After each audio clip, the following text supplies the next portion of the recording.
بحب أقول لفنانتنا الجميلة جيهان ربيع مزيد من التألق والرقي يا رب.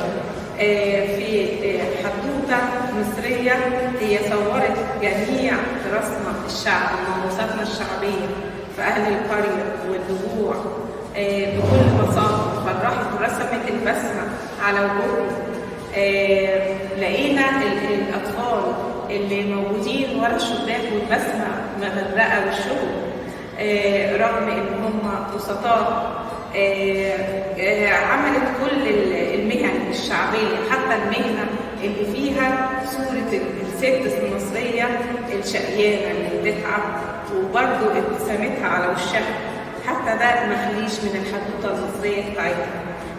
صورت المهن زي الفران، صورت الراجل، الأسرة المصرية البسيطة اللي في القرى اللي كلها حب وخدت عليها جايزة قدام فنانينا العرب، ومثلت مصر جوه الفن الراقي والمعرض اللي طلعت فيه الأولى باللوحة الجميلة دي اللي كلها حب وفي تناغم وفي لغة وحوار ما بين السيدة وزوجها، وكلهم في منتهى السعادة.